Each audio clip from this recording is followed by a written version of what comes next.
Thanks for joining us for a special short series of Through the Leadership Lens brought to you by the Women in Propane Council. This series is proudly sponsored by the Propane Gas Association of New England, or PGANE, and this will run throughout 2026, wrapping up with a live podcast at the Northeast Show in August. We can't wait to see you there. I am Freddie Ridler, and joining me now in the studio is my incredible host, the one and only Jessica Balderston. Thank you, Freddie. Today we're joined by two incredible women in the industry who each bring a unique perspective on leadership and diversity in the workplace. First, we have Cassandra Barry, Regional Sales Manager at Ray Murray, who brings experience and a deep connection to both her customers and the industry. Her leadership really shows up through relationships, influence, and being a trusted resource across New England. We're also joined by Kim Callen from Eastern Propane and Oil, a strong leader known for her people first approach and her ability to build teams and culture in a meaningful way. Together, they bring a powerful and honest perspective to today's conversation around leadership diversity. Now, before we dive in with leadership questions, Cassandra and Kim, do you mind telling us a little bit about yourself and what you do at your companies and also in the industry? And Kim, we'll start with you. So my name's Kim Callen. I've been in the industry for about 13 years now. I've always been on the operations side, and that's what I do with Eastern now. I am in the process of one of their recent acquisitions is being converted to the Eastern name, and that's what I am handling right now. And I've also been involved in PGANE pretty much my whole career in the propane side so far. And so right now I sit as the chairman for Propane Gas Association of New England. Very amazing. Congratulations on your chair position. Thank you. I'm following in great footsteps. Speaking of, Cassandra, do you want to tell us a little bit about yourself? So I live in Western Massachusetts, and I have been in the propane industry for 36 years. I started working at Ray Murray when I was very young and in customer service, and that grew into this position. So I am the regional sales manager for all of New England. So I call on customers like Kim. So we are a wholesale distributor for propane equipment. And so I go around and visit all of the customers in New England that sell propane and help them with their businesses. And I, like Kim, have also been involved with the Propane Gas Association for the majority of my career and was a chair also. Cassandra, I also heard that you were the first woman chair of PGANE. Is that true? That is true. Very cool. Congrats. We also start off our podcast with a similar question that we ask across the board to everyone. And what we're going to kick this podcast off with is, what does leadership mean to you and how has it changed over the years? And Cassandra, we're going to start with you on that one. I guess I've always been the type of person that I can be self-motivated, which works for me being on the road and having to get up. I don't lead a team because I am an on-the-road salesperson. So when I look at leadership that guides me, I look for a direct approach. Tell me what I need to do, give me the direction that I need to go in, and let me do it. A little bit of a structured leadership. I like that. I'm sure when you're on the road so much too, it's nice having that directness with somebody to tell them what do I need to do and how do I do it. Well, and also, it comes the other way with the customers. What do they want from me and how can I do it? So I guess I can lead my customers in a certain way, if I'm telling them about new products or, things in the industry that they need to be aware of. And then it kind of comes back that how can I help them, succeed in their businesses? Very true. Leadership with customers too. I like that. Kim, how about you? What does leadership mean to you and how has it changed over the years? So Eastern has a phrase that sticks with me, and it's stewardship leadership. Basically, I don't lead with force. I lead by example. I lead by putting my people first, and the outcome comes because of what they are able to accomplish with me being able to crusade for them. Basically, servant leadership is what it's called. servant leadership. That's one of the main responses we get when when we ask the question, "What does leadership mean to you?" I don't think we've ever heard anyone say, "Well, being a leader is you rule with an iron fist." If anyone ever say that, I'd be like, "You're probably not on the right podcast." But so it is a very common one. And Cassandra, back to you. You don't have a team to lead, but yet you're on the road and you're building trust, and that's a huge leadership responsibility. I think you might not be leading a group of people, but the people that you're serving, they trust you. And I wrote that down because when you're talking about what does leadership mean to you, I felt a lot of trust in the people that you're serving in the industry. So I just want to touch on that as well. Um, but yeah, great. I love the answers when it comes to leadership. It's my favorite question of this podcast. As Jess and I kind of go through these questions, we're going to sprinkle in some fun questions too to kind of lighten the mood a little bit. So it's not always so like real structured answers. We got to make sure we say the right thing.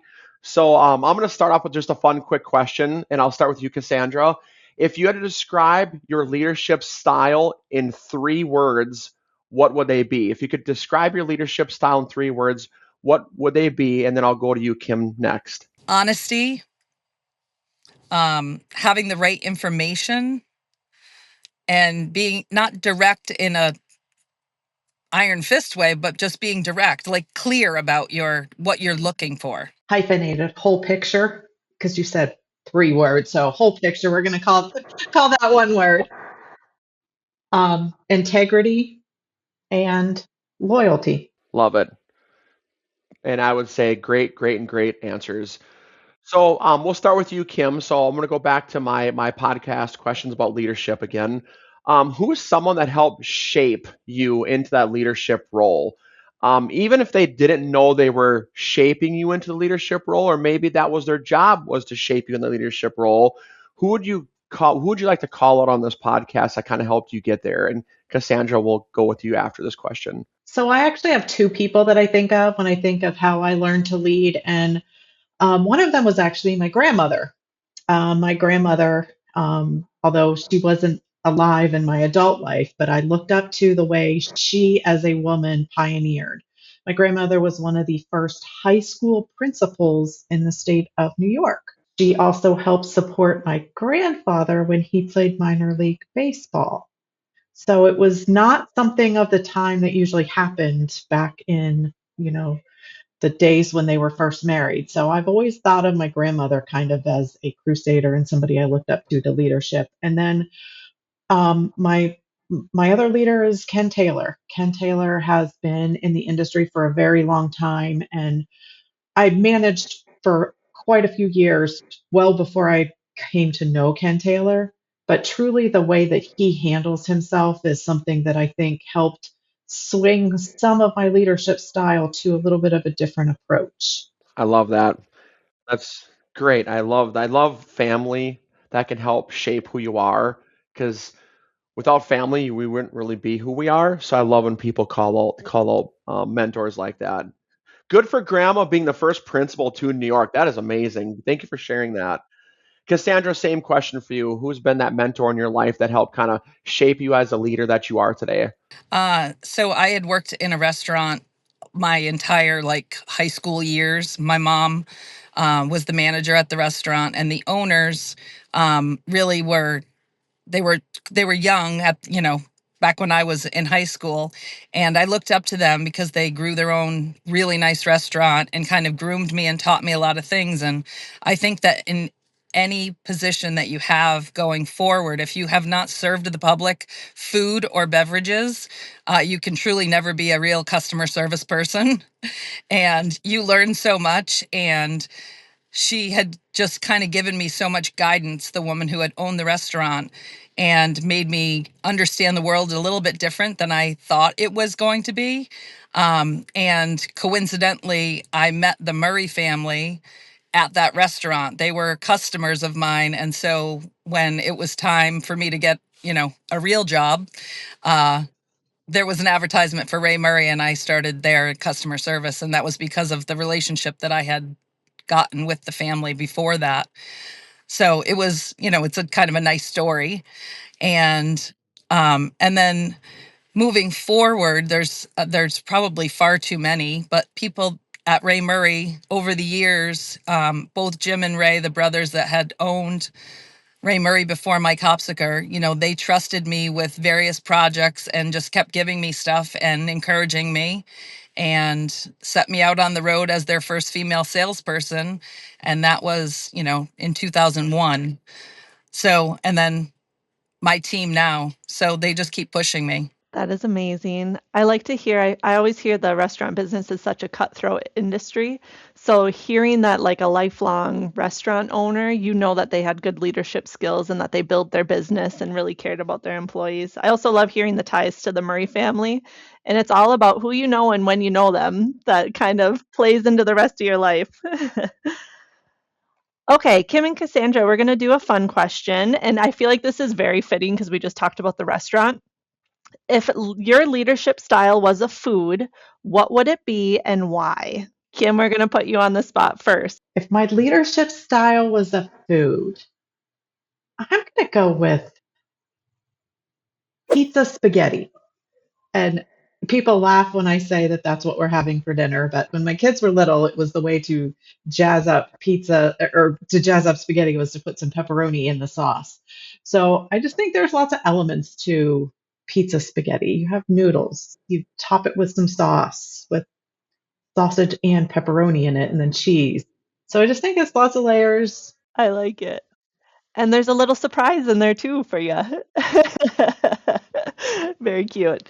Cassandra, how about you? If your leadership style was a food, what would it be and why? I think I'm very straightforward. So I feel like something basic like a roast chicken, like consistent, always good, simple, and you know what you're getting. That direct approach. Yeah. Yep. And it's good a few days later Yeah, too. absolutely. Make a sandwich, right? Okay, my serious question is, have you ever been in a situation where you felt like you were the only one in the room? And how did you handle that and move past it? Kim, I'm going to start with you on that question. I think there have been more times than one that I've been the only female in the room, but I've never looked at it as anything else than I am just an equal. I this morning I drove the truck through an obstacle course we're working out. I've just always tried to be at the same level and not see things as different. Very good advice. I like that. Cassandra, oh, I told you I was going to mess it up. Cassandra, Cassandra, how about you for that question? Yeah, I mean, especially Kim and I have been around for a while, so there's a lot more women now, but for many, many years, there was only like four of us at the meetings. Um, I've never felt out of place in this industry. Um, so that's a hard one because we really are surrounded by so many good people, and I think that it takes a certain level of confidence to know that you're the only woman in the room, but you can still, just be honest with your answers and, be part of the conversation. I think that speaks volumes of our industry that everybody, and I hear this time and time again about how we are very family orientated. Everybody's there to support each other. We want to build each other up, and you felt it throughout your guys' career. And I feel like every podcast that we do, it's becoming more and more equal. And that's a great thing. It should be. And everyone has a voice, everyone has a job to do. Doesn't matter, you know, male or female. We all have roles that we have to do in life and jobs. And I love hearing the stories about like some of the original pioneers, like Cassandra. You were the first chairwoman, I'm going to call it, of PGANE. And this isn't my question, but I just have a question because I thought of it when I was talking right now, and then I'll get back to scheduled plan. When you were the first chairwoman, were you nervous? Like, did you have any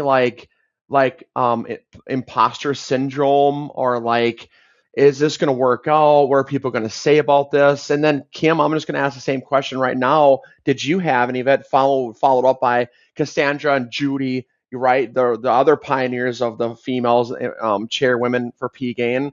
But Cassandra, like, tell me the story about that when you became that role? Like when they asked you to fill that role, what were you thinking and how did that make you feel? And was there any struggles that you had to go through? So thankfully you have, 4 years to get there. So you can kind of settle in the seat and work your way up.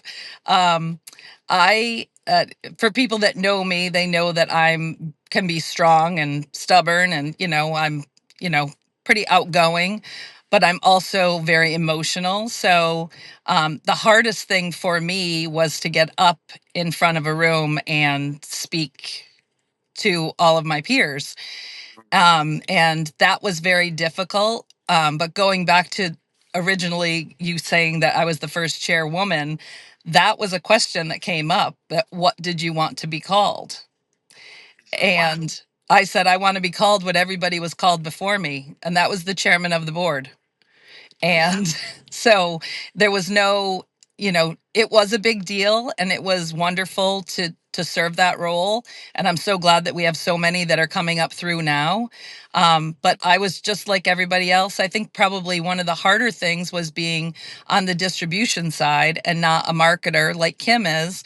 So she's in the trenches every day with the public, and I'm just behind the scenes just trying to help. So it was a wonderful experience, and everyone knows I talk a lot, but when I get up in front of a room, I try and keep it short.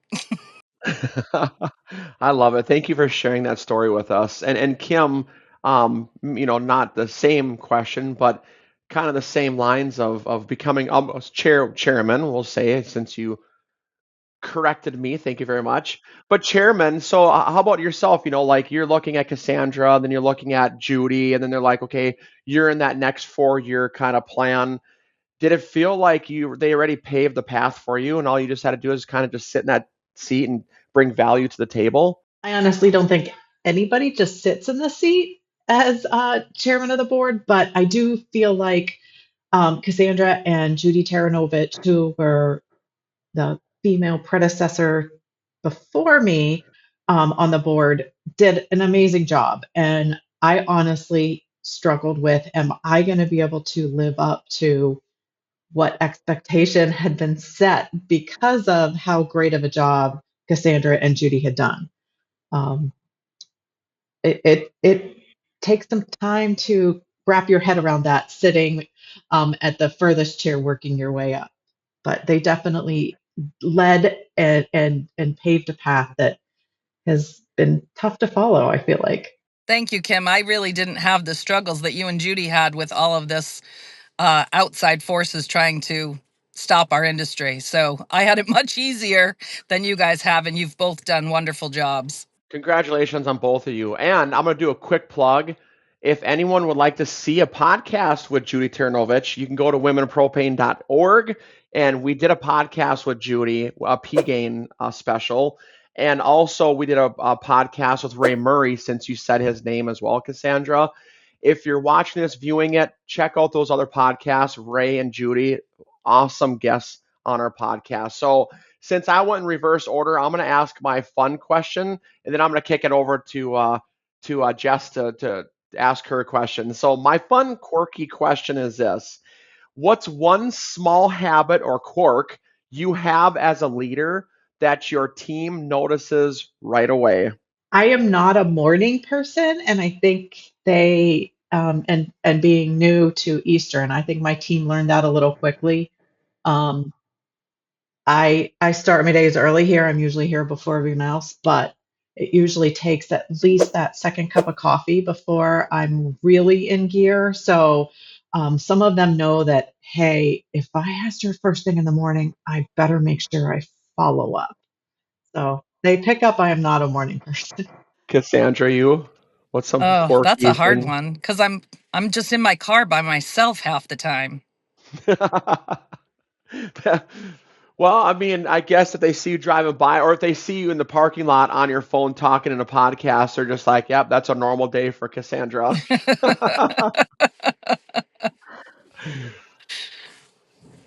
So, Cassandra, are you a morning person then? Uh, Not sometimes.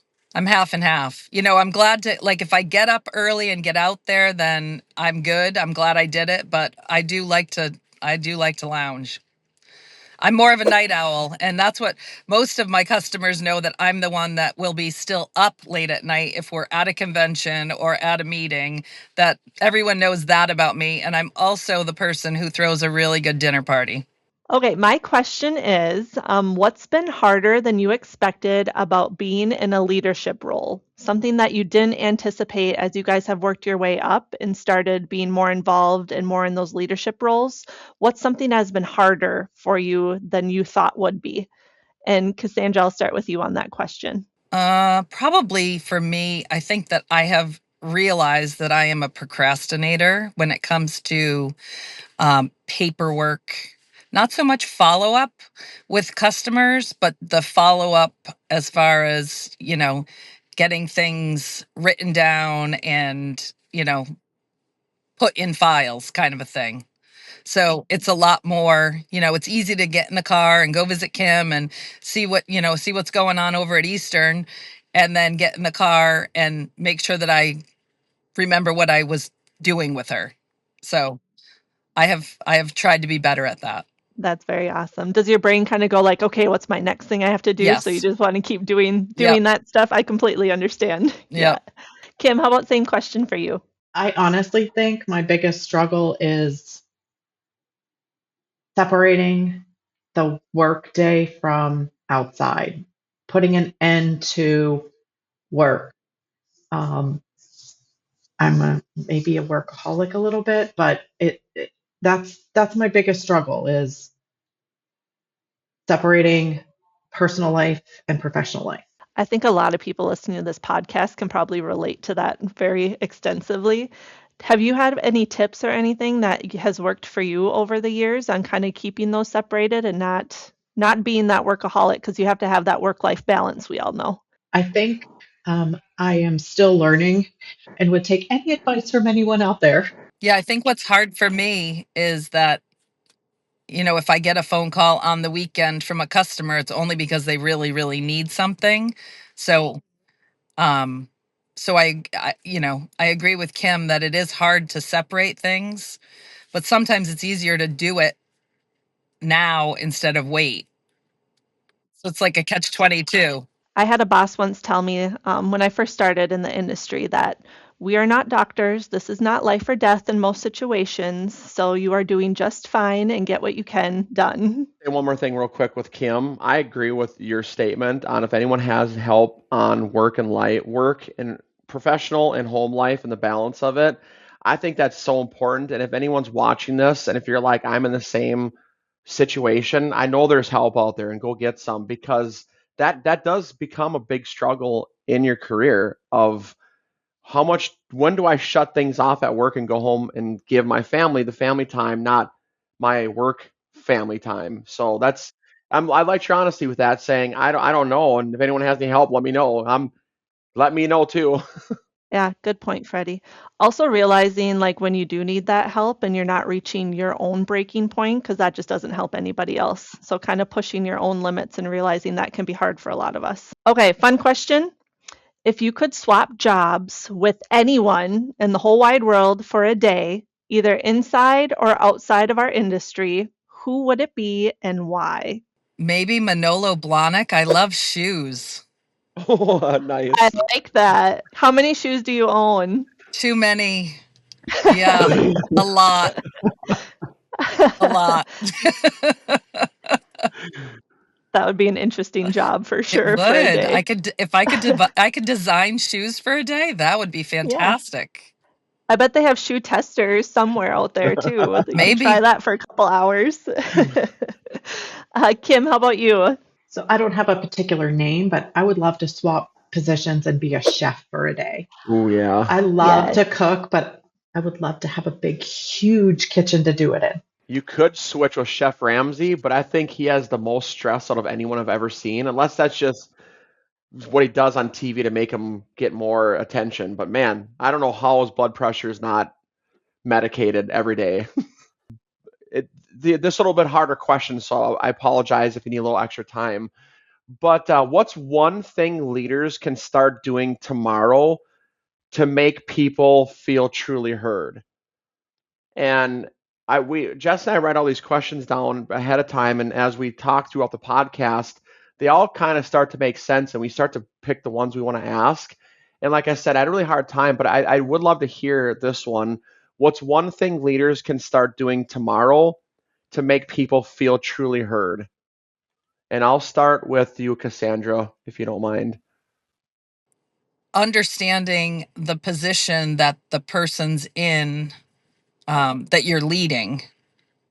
So I guess that would go for me, understanding what my customers are doing and understanding how I can be better, serving them, and also the people that lead me, like truly understanding what I'm doing out here. Hmm. Hmm. Just some clarity, just a little bit of Yeah, I mean, in what a simple transparency. word, listen.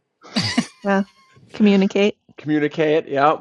It's funny, I think you're taught how to listen from birth, but I feel like people really struggle with it in life. And I'm one of those people, and I have to remind myself to listen. So thank you for that answer. And Kim, same question. What's one thing leaders can start doing tomorrow to make people feel truly heard?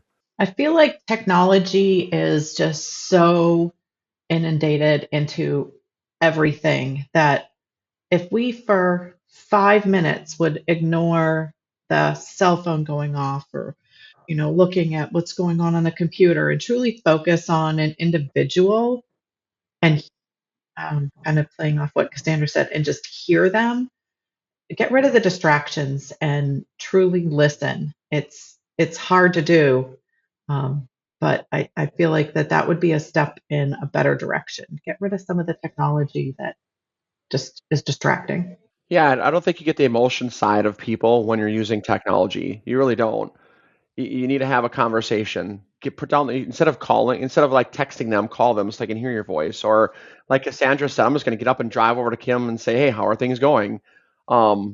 Nobody That's gets my important. sarcasm in a text. Yeah. Right. Yeah, right. Why is it Or all they take it the capital? wrong way. Yeah. Okay. Thinking about what's one thing that instantly puts you in a good mood at work. So if you're having an off day, something's just not feeling right, what do you do to get yourself out of that mood and into a good mood? Kim, we'll start with you. Sometimes getting up from my desk and going out and talking to my customer service reps or a tech when they've come in, just change of scenery sometimes helps. Yeah, just to get yourself removed from that. And yeah. And again, it's the communication and the making the relationships that kind of bring you in a good mood, it sounds like too. Cassandra, what puts you instantly in a good mood at work? Well, since work is here in my car, um, music helps me. So if I were to leave, um, maybe an appointment that didn't go as well as I thought, and I need to get myself in a better mood for the next one, I might put on some music that's going to fire me up. I like it. What's your go-to song or genre? Oh, it's like the shoes. There's too many. If someone is listening to this and doesn't quite see themselves as a leader yet, what would you say to them? And Cassandra, we'll start with you on that question. Uh, be honest and know what you're talking about. If you're asked a question and you don't know the answer, you can find it. Don't just make up something. I've always said if I don't know the answer, I know somebody who does. I think that's great advice for people to hear is there's that saying, fake it till you make it. Well, sometimes it's not good to do that. You need to be that humble and have that approach of saying, you know what, I don't know the answer, but let me find out for you. Whether that's a coworker, your boss, a person that you're trying to help, a customer, things like that too. So great piece of advice, and I hope people definitely listen to that one. Kim, how about you? If someone is listening to this and they don't see themselves as a leader quite yet, what would your advice be to them? Make yourself known. Sometimes people don't know that that's what you want to do. So if you don't say anything, people wouldn't know. So, put yourself out there. It can get you far. I feel like I just have to share really quick. Freddie and I were not involved in the industry at all in the last like 5 years. And we just started saying yes to people. And then you could end up on a podcast someday about leadership. So advocate for yourself and say yes and say you want to be involved. I think that's a great piece of advice as well. Be present. I love that. I love that story, Jess, and I love what you're saying, Kim, and all of it. Cassandra too. Like if someone asked me that same question, I'd say take everything that the three women just said on this podcast, even our host Jess, and put that all together. If you need to be present, you need to listen, you need to make yourself known. You don't need to fake it till you make it. Be honest, and if you don't know the answer, find the answer. What great advice! And I hope everyone watching this right now takes all of that advice and says, I want to be a leader and I want to be on the podcast. I'm going to reach out to Jess and Freddie. If somebody is listening to this in the PGANE area, how would somebody get involved in PGANE necessarily? Do you have pieces of advice on if somebody does want to be more involved in the industry, how would they do so? Well, that's one of the things that I try and do when I'm out. If somebody new is coming into the business, I make sure that their company is part of PGANE, and if their role is something that they should be involved in, I point them towards Leslie, and make them aware of what's going on. And there's regional things that happen with PGANE that are, you can start small. You don't have to, dive head first. Put your feet in, get to know some people locally, and see what benefits there are for being part of an organization that really will, advocate for you, advocate for your business. So it doesn't have to be a full dive to be a member and to be part of PGANE. Thank you both so much for joining us today and for sharing your experiences, perspectives, and honesty around leadership and diversity in the workplace.